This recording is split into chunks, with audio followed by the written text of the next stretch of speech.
Hi everybody, it's another Comfort Tuesday, and I'm all jacked up because I rode my bike here today, not just because I wanted to impress my friends at CCAN, the Chesapeake Climate Action Network, but because it brings a little color to my cheeks.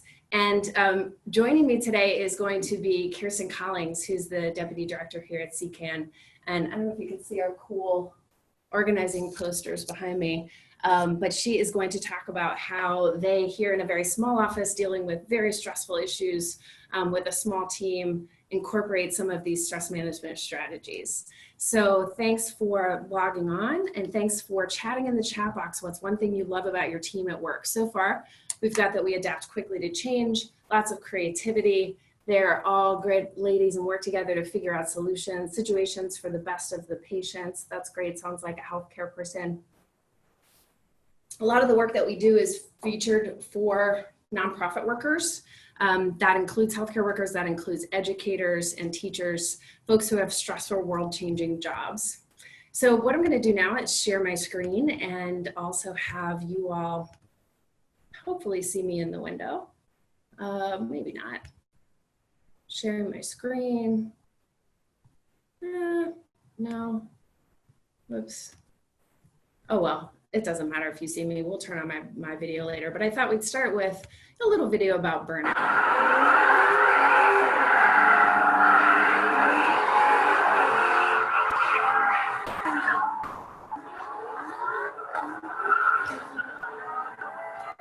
So that's actually not the kind of burnout we're going to talk about today. That is a video that you'll find plenty of on Instagram.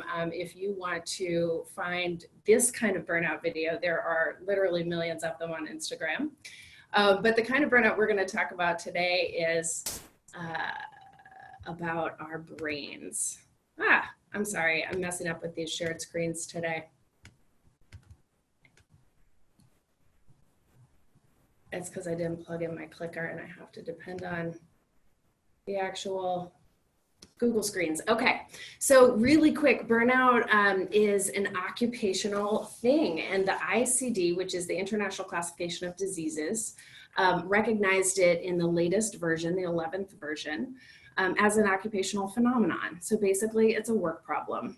Some of you have experienced burnout personally in your work, and if you do, you can know that it is recognized internationally, but not nationally. So the DSM does not recognize burnout, nor is it classified internationally as a disease. It does have a code listed here as QD85, but you can't get reimbursed for any treatment for it. It's not an illness, but I do think it's pervasive. And these are the symptoms that the ICD identifies for burnout: energy depletion or exhaustion, increased mental distance from job, negativism or cynicism, and reduced professional efficacy. So obviously this can be for any job, but I argue that it's the worst in the nonprofit world because we are trying to change the world, which is very hard. We need to bring our best physical and mental selves to the job to do it well. So this workshop is designed to strengthen your roots of self-care and team care, so that you can all resist burnout and instead recharge yourselves at work. So obviously this forest is the burned out forest. That's a picture from the EPA from fires last year in California. But the tree on the right is budding in the spring, and that represents for us burnout, yes, but also rebirth or revitalizing, recharging. We all go through these cycles. We all go through the feeling burnt out and then fueling, your battery, recharging your battery, or growing your buds that then flower later. And there's a lot of bad news in the world today. That's partially why I'm here at CCAN with dealing with climate change. The Trump administration is making our lives miserable, not just in DC, and the discrimination some people face every day based on their stressors in real life. And then you add all of that on top of the stress that you're feeling at work. So this is why burnout keeps coming up and why we're resolved to build skills to prevent it, because burnout is at a crisis point. And I told you I'd tell you different stories about myself. So, I want you to know about my environmental background. I'm a longtime environmentalist. I spent over 25 years doing nonprofit work, and 15 of those were environmental. So I worked for all of these groups, and talk about stress, we were always losing. And we did it with a sense of humor and with, I think, a lot of camaraderie. And that's what I miss about the environmental movement, but it was very depressing. And I'll tell you my burnout story too, but I'll also point out the irony that even though I worked for environmental groups for 15 years, I didn't know much about trees. And that is sort of the theme of our presentation today.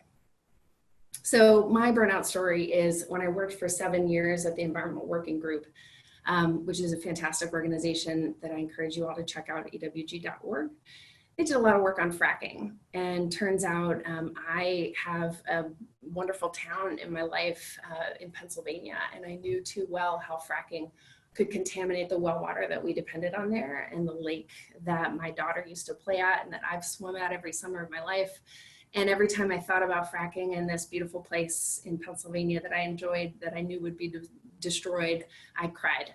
And I knew that I was burned out on doing environmental work after 15 years. And I switched careers and started working for Play and doing play and early education work.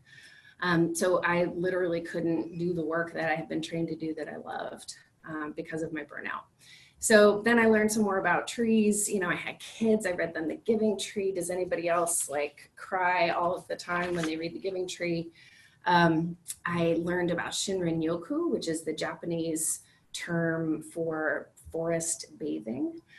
I read The Overstory, which has been on the top of the New York Times bestseller list for a while, I guess. It's a Richard Powers novel that centers trees through telling the story of humans. I also read The Hidden Life of Trees, which is written by a German forester that a lot of the Overstory stuff is actually based on. And some of what guided our metaphor making today in the worksheet that I hope you were able to download. Let me type it in the chat box in case you weren't able to download the worksheet. You can go get that now, nonprofitcomfort.com/consulting. Hopefully that will work for you all. And then finally, I don't think we'll have time for this today because I really want to spend some time talking to Kirsten, but I encourage you to check out the video, Think Like a Tree. It's a Wired series on YouTube. And there's a great one about live oaks in New Orleans and how they survived Hurricane Katrina. All right, well, now we're gonna take a little break. Oh no, we're not. I'm gonna make a metaphor exist, and then we're gonna take a little break and make the metaphor come alive, and then Kirsten will join us. So here's the metaphor. I'm very excited about this because my metaphor, or my argument today, is that you, the human, are very much like a tree, and a team is very much like a forest. So I want you to see yourself as a tree, and I want you to see sort of your team leadership more as like a forester would, looking at the ecosystem. So like us, trees are best connected, not isolated. And I put a screenshot of this great video here for you to also watch later about the tree roots connecting literally and through an intricate network of fungi underground. They sort of talk to each other, trade with each other. These are anthropomorphic verbs, but the videos make the case. And one of you Karen sent me a video of, an article about trees having a heartbeat because of this exact information about what they do underground. So like us, trees interact. They literally release gases in the air. They send signals through their roots. And like us, they thrive in diverse ecosystems. So a diversified natural forest provides much better protection, for example, against invasive pests than a monocrop tree farm. Just one example, a lot of research on this in recent decades. This was literally an hour ago from the cafe where I was working. I was looking out at the tree in front of me and realized that it was in its cage. And this is not the way trees want to be. They don't want to be in cages any more than people or animals because it's hard for their roots to interconnect underground. So as much as I love trees and I love seeing them in their natural form, I realized that one, we're only seeing half the tree. There's a whole root system underground that's invisible. And two, sometimes we put them in cages and that's not where they love to be, but better trees than no trees. So I invite you now to close your eyes. Go ahead and take a break. We're 10 minutes into the webinar, time for a break. And also I want to model some things that you can do by yourself or with your teams as stress management. And this is one of them. So you can either breathe or you can draw. And I'd like you to do it with lowered eyes. So they can be closed or they can just be downcast onto a paper. And if you're drawing, you can draw with your dominant hand or your non-dominant hand. The non-dominant hand is popular for different brain activity and neural connections. So I just invite you to scan your body. If you're sitting and breathing, go ahead and scan your body from your head down to your toes. And just notice what it feels like to sit in the chair and breathe. Notice what hurts, what might be falling asleep. No judgment, just notice. And then if you're drawing, you can sit and quietly draw or doodle during this guided meditation. You might want to draw what I'm talking about, or you might want to draw again with your dominant or non-dominant hand to access the right side of your brain. And notice how drawing makes you feel, and keep breathing. So whether you are just breathing or actively drawing, imagine a peaceful tree in nature, any tree. Maybe it's in a park, maybe it's on a mountain, maybe it's outside your bedroom window, maybe it's a tree you're looking at right now from your office or your building. Maybe it's a tree that gives you peace. And breathing in through your nose and out through your mouth. Don't be afraid to make noise, breathing out, maybe sounding like the wind in the tree. Think about how the tree breathes through photosynthesis, making oxygen for us to breathe. On your own, just take deep breaths here while visualizing that or drawing that tree. What does it look like? What does it sound like? What do the roots look like? Are the roots interconnected? Does it have a bark? What does the bark feel like? What does it smell like? And now, whether you're breathing or drawing, ground your feet on the floor and just root them down, whether they're in shoes or not. Just imagine roots from your feet extending down from the bottom of your feet into the ground. And imagine your roots intertwining with one of your coworkers, maybe, slowly. Imagine the network of nutrients and water and information that could be transmitted underground through the roots between you and your coworker. And now slowly start to wiggle your fingers and toes. And when you're ready, you can softly open your eyes. Keep the soft gaze, eyes down. This is a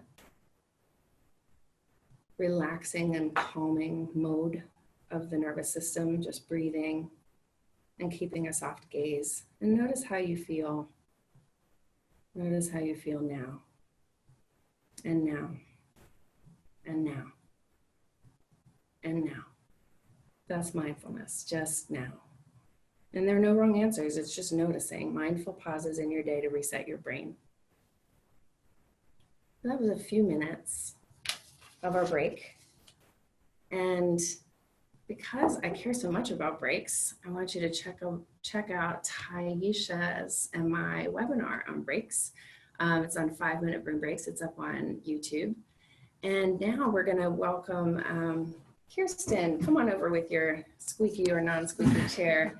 This is Kirsten Collings, and she is with, well, I'll let you introduce yourself while I get our screen situated here. Sure. Hi. I'm with the Chesapeake Climate Action Network. Yeah, I have been here for about 12 years. CCAN has been around for about 17 years, and we focus in the region of Maryland, DC, and Virginia, hence the name Chesapeake, not to be confused with the Bay. We have no expertise in that arena. But we focus on climate change issues in this region. So incentivizing more clean energy, stopping dirty energy projects, things along those lines. Awesome. And grab that sheet over there and hold it up. This is what we're going to work with now. This is your tree worksheet for the day. So in the chat box is the link for you to download this PDF. It should print out on 8.5 by 17, or you can, 8.5 by 11. Or you can just jot on that tree that you drew, or one that you can draw now, branches, trunk, and roots. And so what we'll do is I'll describe, which I did actually for CCAN a few weeks back, before the plunge. Of some of you who were in the webinar last week, or it was the week before, saw, I put a picture up. Oh, you did? It must have been last week. Excellent. Because I had mentioned it in my newsletter. I said I was going to do it, and I was proving that I was doing it. Very bravely did it. And it was a team, because right. Kirsten recruited me to be on her Mama Bear team. And I probably wouldn't have done it by myself. So it's a great example of accountability. So on your worksheet, we're going to focus on the roots, but as an intro, the basic premise is that, like trees, the things that we see every day are these things that bring us both stress and joy. It's things like our health, things like our family, things like our work, even our friends or money brings us joy, but it also brings us stress. And some of that is in framing it, how we look at it, and some of it is just real. But the reality is sometimes things are going great and sometimes they're not, and we get to recognize that. Our core values, our trunk, is really like what keeps us anchored. And there's a whole great Brene Brown influenced exercise on core values that I would love to do with any of you, or that you all should check out on her website. But core values keep you grounded. And that's most of the tree that we see. But underground, there's this whole root network. And so today I want you to think about your roots of self-care, but also your roots of team care, and how you are working with other people to stay grounded, to stay high on your polyvagal ladder of stress management, like we talked about last week, to stay grounded and calm in the face of overwhelming challenges. And frankly, with annoying teammates. We all have had annoying teams, and we have to figure out how to keep ourselves grounded when we're constantly being triggered in this world-changing work. So wanted to have you all start to fill out the things on your worksheet that you do for self-care. These are the roots, like the tap roots that are right underneath you as a tree. And then the things that you do with others, could be friends, could be family, could be coworkers, could be people on your app, your Peloton, if you can afford a Peloton. It could be any team that you consider yourself part of. And so we're just going to go over 3 quick slides, and then I'm going to open it up for conversation with all of you and with Kirsten about how she has and her team have put these things into practice. Now, let's turn on the camera. No, I don't want to stop the video. Start the video. Okay, well, maybe we are on there.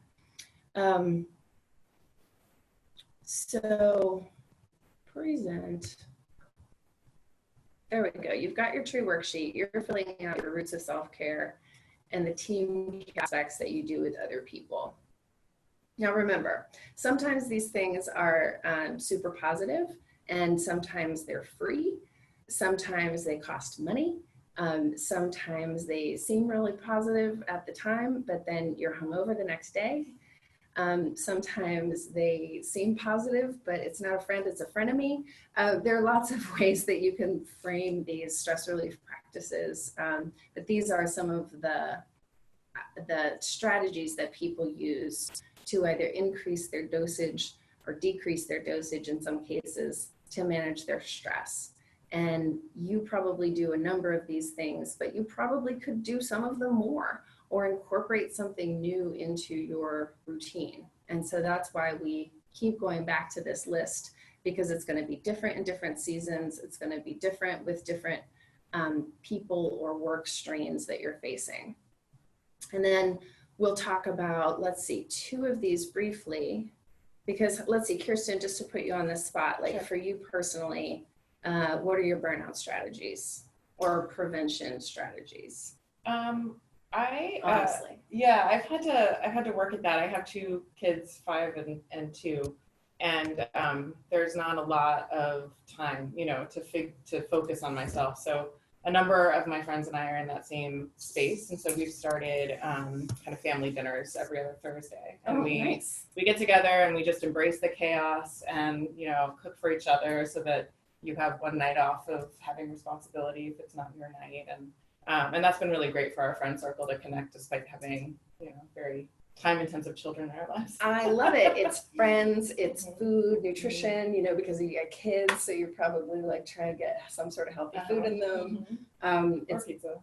Right. Or it just could be easy. Yeah, exactly. There might be wine involved, which is, a wise use of intoxicants for building camaraderie amongst parent groups. There's all sorts of stress management strategies going on there. Yeah, and specifically with regards to intoxicants, and we talk about this in our trainings, I call specifically sort of the addictive things that bring us pleasure, the pleasure principle. And these would be phones and screens, right? The things that we can become addicted to and that are designed to be addictive to us. Intimacy, so these are ways that we relieve stress with other people. Maybe it's friends, and maybe it's partners, and maybe it's kids. There's a lot of intimate relationships we have in our lives, and the expression of those come out very differently. And then there's alcohol and pot and even other drugs. Local laws vary, but the amount to which we talk about this in the workplace varies. The amount to which we engage in it in the workplace varies. We've got some folks on the phone on the webinar from Colorado. The laws are different there than in DC. We've got California and alcohol soaked, movement from the surveys that we've done. It seems like we're really good at drinking. And the thing is, these can be great for stress relief, or they can be pretty distracting, addictive, or toxic, and tolerance is very personal. So, that's one thing that is difficult, I think, for some organizations to deal with. I don't know how you deal with it in your workplace, but maybe if I can put you on the spot again. Sure. This has come up the most in, we end up, having a lot of younger interns. And so we've challenged ourselves to try to think about ways that we can socialize that don't involve alcohol at all, to not be exclusive. Or exclusionary. And then, with screens, we've talked less about how it's impacting people personally and more about how it impacts us in meetings, because we do a lot of in-person and over the phone meetings, and it's hard to put away the multitasking world that we live in. And so we have a reminder at the beginning of our staff meetings to put your phones away, focus on the meeting at hand, and just be fully present. So we try to do that as much as we can. Right. Yeah, and I mentioned, it was last week when I was drinking, I organized a lot of happy hours around alcohol. And even in our early days, Kirsten and I both did Green Corps, which is this field school for environmental organizing. There were a lot of late nights, happy hours are kind of part of the deal. And then when I stopped drinking, I was like, why are all the social events organized around alcohol? This is terrible. And when you have interns and, you're trying to be inclusive of non-drinkers and non-drinkers for various reasons, it forces you to be creative, which is great. If people are attentive to those things, and the reminder around screens, I like to give people ideas, and you reminded me that some ground rules in different offices that people can make are, no screens during meetings unless you're telecommuting into the meeting, obviously, and you're on the screen, or you might set your rules. Or if people are, just so busy and things are going on and the meeting is too long and they can't go through a whole meeting without checking their email, then have a standing meeting and have the meeting be 15 minutes, but have it be no screens, right? You all can figure out your culture around this based on what you already do, who the bad actors are, who the leaders are, and how they feel about it. But sometimes it takes some challenging of behaviors and going I'm talking to you, can you please not look at your phone? Right. Which is difficult. And then you told me before the webinar this great story that I want to make sure we get to. So I want to share my screen one more time because there's a great exercise that we're going to practice. So everybody here on the webinar and watching this on record, I want you to practice this now. It's called box breathing. And it's just a way, go ahead and take a deep breath like I just did, and I'll talk you through it. You can practice now. It's just a way of regulating and focusing on your breathing so that you are breathing in, out, and pausing at the same length. So go ahead and breathe out all your air. And now you're going to breathe in, 2, 3, 4, and hold it, 2, 3, 4. Now breathe out gently, 3, 4, and hold it, pause, 3, 4. Now breathe in, 2, 3, 4, and hold it. Now you can even 3, 4, draw the box, go out, 3, 4, and hold it, 2, 3, 4. So keep on breathing and just notice the pause at the top of your breath and the pause at the bottom of your breath. You know, we need to honor the pauses in our lives. We need to honor the pauses in our breath. The breath is your life energy. In different cultures, it's called prana or chi, life energy, and it's governed or regulated by the breath. So this is very powerful practice. It's actually called tactical breathing in the military because the military has gotten wise to this incredible but ancient practice. And the reason it works is that breathing speaks the language of our nervous systems. So we talked a lot about the nervous system last week. And the key thing to know is that if you want someone to understand you, you have to speak their language, right? Si alguien habla español, sabes que, you know, if you speak Spanish, you can understand that, right? If you speak English, you understand that. The nervous system doesn't speak English or Spanish, it speaks breathing. And you can hack it. You can lengthen the inhalation for energy, it's called a yawn, or you can intentionally lengthen the exhalation for relaxation. And the 4-7-8 breath, for example, for relaxation does this. When you breathe in quickly for 4 counts, you hold it for 7, and then you exhale slowly for 8. So I love teaching people box breathing, and the box, like the drawing it is just doing this and like getting your brain, your monkey mind, to focus on something that is not whatever your meeting is or whatever your lunch is, etc. But I think it was in one of our sessions here at CCAN, Kirsten. So tell us how you all have taken that. Yeah, we've always started our all staff meetings, which we have every other Monday, with just a short meditative moment to make sure that we're all focusing. But we now have adopted the box breathing in place of just general meditation, because 1, not everybody's very comfortable with that concept, and then 2, we could tell people we're multitasking even during that meditative time. So this gives people much more a concrete way to focus their energy. So we start all of our all staff meetings with the box breathing, and it's been really great. I love that so much. Yeah, and you know, breathing is free. It's the most effective stress management tool we have.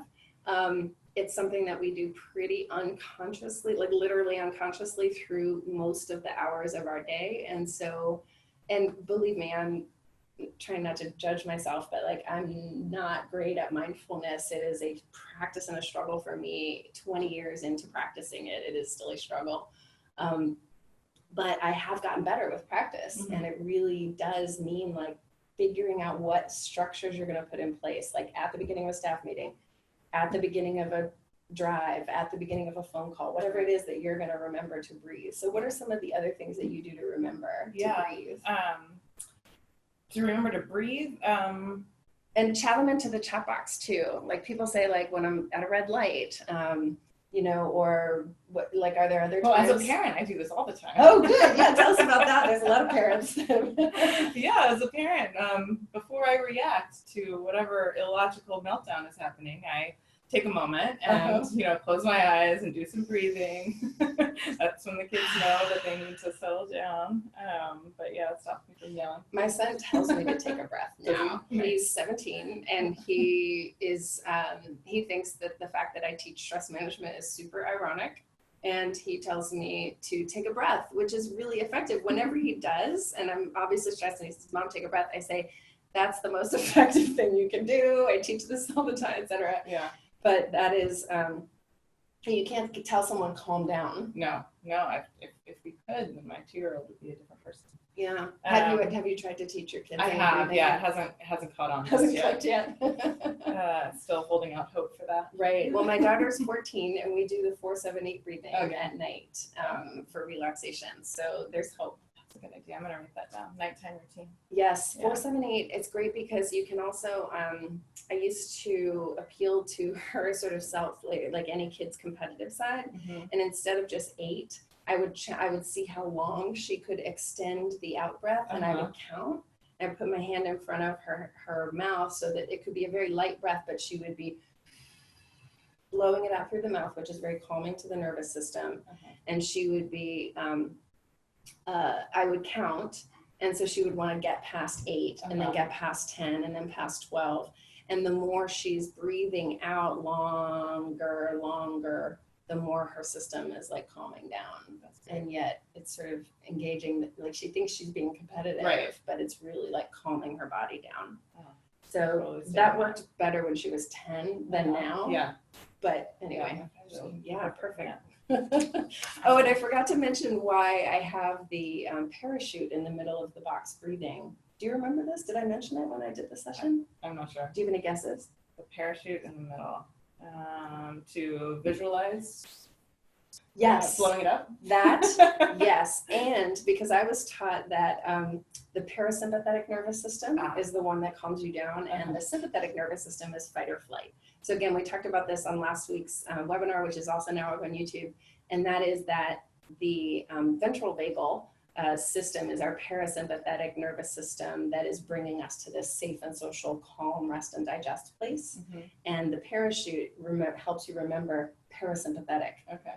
Because the sympathetic nervous system, same name almost, dumb, is the fight or flight, which is totally the opposite part of your nervous system that gets you all riled up. Okay.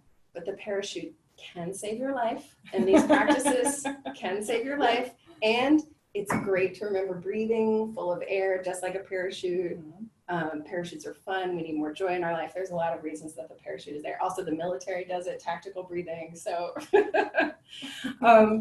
so if you have any questions for me or for Kirsten, go ahead and chat them into the chat box. A few more slides and then we're wrapping up.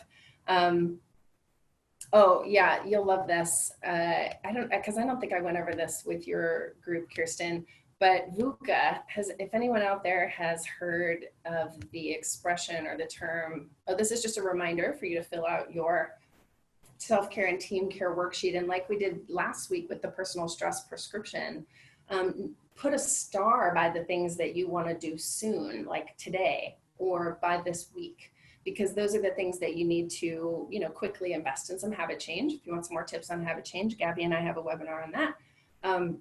But the self-care and team care lists that you're making, there are some things you'll want to improve or bump up or do new. So put a star by those and put a deadline, make them happen sooner rather than later so that you can get some momentum and some dopamine for that choice. Now, some of you might be aware of this acronym VUCA. Did we talk about this, Kirsten? Briefly. Yeah. Okay, so VUCA is what the military, again, it's like military day. This is what the military used to plan for. Situations that are volatile, uncertain, complex, and ambiguous. And those each have their own qualifiers. But the point is that when you are clear as a group on an ultimate goal, even if the circumstance is like this, which in the military or under battle situations, it almost always is, then your group and your organized team is going to be clear on the goal that needs to happen. And my contention is that the nonprofit sector is kind of like this every day now, not just with complex issues like climate change that are incredibly volatile, uncertain, and ambiguous as well, but also with the administration that we currently are suffering through, and with the constant 24-hour screen cycle and news cycle and everything else. But we can also look at the metaphor in weather. So what would be a weather event that is volatile, uncertain, complex, and ambiguous? And I guesses. Well, here's where we get to the Wired video. And let's go ahead and watch the first minute of it. I mentioned it earlier, but since I gave you a BBC video to watch, we'll go ahead and watch this one now. Everybody has that I guess we game have to that watch they it fell in love first. with. It's not my fault that these watermelons don't explode like real heads. Sorry, this is not sponsored by Sony. Not human. That's commitment. Yeah. The whole We thing, know more sorry. about how the natural world works than ever before. It's kind of a perfect storm for nature-inspired innovation. During Hurricane Katrina, you would have thought that the live oaks on the St. Charles Street would have died, when actually only 4 out of over 700 trees died. Why is that? Well, the trees, it turns out, the whole thing is a blueprint for how to survive hurricanes. Their trunk is spiraled, so they flex in the wind, and their branches are spiraled, so they flex, and their leaves, when the wind hits them, they curl into the shape of a Fibonacci sequence, which allows the wind to flow through with minimal friction so that the leaves don't get torn off easily. And even more importantly, under the ground, its roots are actually entwined with the roots of the trees next to it. So when a hurricane hits a live oak in New Orleans, it's not hitting one tree, it's hitting a whole community. We just wanted to give you a sneak preview of some of the Comfort Tuesdays coming up and some other resources available to you. And one is that the Habit Change webinar with Gabby is on YouTube, and I sent around the links to some of you, and we'll do that with, again, to the whole list. The Take 5 Breaks with Taisha is also on YouTube on the Nonprofit Wellness channel. And then we have another tool called the Stressor Scorecard, which is around, let's see, coming up. Now, well, you saw it. It's on the Comfort Consulting links page. The Stressor Scorecard next week, we have Mo Abdullah from Culture Energized, which, hey, Mo, type in your email. I see that you're on here. Type in your website so that folks can go check out your website, because I had it on the slide that just crashed. Mo is joining us to talk about the Stressor Scorecard, which is a way that Comfort Consulting and Nonprofit Wellness developed to look at identity and circumstance issues that affect you before you even get to work. So it's based some on the ACE scorecard, the Adverse Childhood Experiences scorecard, which is a measurement of childhood trauma, which is a sort of trigger warning friendly thing that we won't go deep into next week, but we will introduce the Stressor Scorecard. And I will be so excited for you to meet Mo, who runs a diversity training business out of Denver and used to work with me at Playworks. So next week, if you're not signed up already, join Mo and I for the Stressor Scorecard. And then, I was going to tell you about Gretchen Rubin and her book, The 4 Tendencies, which if you haven't checked it out yet, The 4 Tendencies by Gretchen Rubin. Gretchen did the Happiness Project, which kind of annoyed me, which is a different story. But once I read The 4 Tendencies, I realized something really important about myself and really important about Gretchen, which is why that book annoyed me. But the point is that we're terrible at self-care. We as humans and as givers in the giving professions, as nonprofit workers, as educators, as parents, as women, as true believers in world change, we're the kind of people that are terrible at self-care. And Gretchen's book, The 4 Tendencies, helped me understand how we react to external expectations and how we react to internal expectations, and how that means that we have to rely on systems of team care. We have to rely on taking care of each other because we're terrible at taking care of ourselves. So I'm happy to talk more about that. I recommend the 4 Tendencies as like a team types or a team builder. You can do any of them: DISC, MBTI, Enneagram, Sparketype. Have you done any? There's a new one that is dopamine versus testosterone. There's the nature circle, the medicine wheel. There's so many different team type things you can do. And all of them are great as long as everyone does it and provides the same vocabulary and you follow up on it and don't just make it a one-time conversation. So the 4 Tendencies is an option for that. And for those of you that like personality tests like I do, it might be one that you want to check out and see if you get any insight into yourself like I did for me. And then I had some quotes of inspiration that I was going to leave you with. So I'm going to read them and then we can log off. But if anyone has questions for Kirsten, go ahead and type them in. Kirsten, do you have any questions? Did I forget anything? Do you have any other systems to recommend that you all put in place? Well, I'll just say that overall, we've been trying to figure out how to systematize some of this, which might sound counterintuitive, but we realize that in our busy lives, we just forget to do this all the time. So in addition to the box breathing, we also inserted a section in our weekly team meeting agendas, so our campaign team meeting agendas, laughter items, so people can paste in, like memes that made them laugh that week, or funny little videos, and so that's been kind of a fun addition. I love that! Yeah. Yay! Especially since we did the laughter list exercise with them. I told you about, I think, last week. Yeah. And the other thing that was covered with us, and I think in a previous training, was gratitude. And so we've started ending our meetings with shout outs. So just what team members do you want to give a shout out? It's not compulsory. You don't have to do it. Yeah. But then always a handful of people say something they're really thankful that one of their team members did. And that's been really lovely too. And just to point out psychologically what's happening there, the person who is expressing gratitude gets a huge brain benefit, even from thinking of it beforehand, figuring out what they're going to say, and then saying it. All of that is rewiring neurons. the people who they're grateful for and feel incredibly like blessed by that. And then everyone witnessing it witnesses gratitude happening. And then they are more inspired to both notice things that they're grateful for and express them. Mm-hmm. So it's just like this multivitamin when it's expressed like that. So somebody said on the first webinar that I loved this. I think it was Laura said that she makes time every week to provide gratitude to her staff in writing. And I thought that was so valuable because the writing, whether it's an email or a note, is something that people can keep. But doing it in public spoken like that is not keepable, but it's very meaningful for all those reasons. Yeah. Thank you for sharing. Of course. Yeah, those are fantastic examples. And I know all of you have examples of your own. I really want you to tell me them because I love collating all these examples and sharing them back out. There's some more coming out in our nonprofit wellness pilot report, which we're finally getting to close to completion. And the L.R. Nost quote is on my website, and that's been shared a little recently. So I'm going to read Adrienne Marie Brown's quote to end us out today. And that is, Adrienne Marie Brown is the author of Emergent Strategy and also Pleasure Activism. And she is a fantastic thinker and writer. She says, we need to learn how to practice love such that care for ourselves and others is understood as political resistance and cultivating resilience. So thank you, Adrienne Marie Brown. Thank you, everybody, for joining us today and for hanging in there with our tech challenges. Thank you to Kirsten and for CCAN for doing this amazing work. I really want to do more with climate groups because, as you now know from my environmental background and from the sort of inherent stress that we're carrying around with the existential causes we're dealing with, just like folks who are dealing with secondary trauma or traumatic experiences in their workplace. This is incredibly heavy work.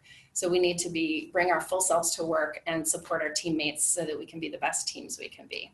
So thanks everybody for logging in today. We'll try to get this up on YouTube before the email comes out tomorrow, but check out some of the previous webinars and join us next week and have a fantastic rest of your Tuesday. And did we do it? Did I do it in 40 minutes? Oh, 45, darn it. So close. I know, it's Kirsten's fault. Let's blame her. Okay, thanks everybody. Have a great rest of your day. Bye.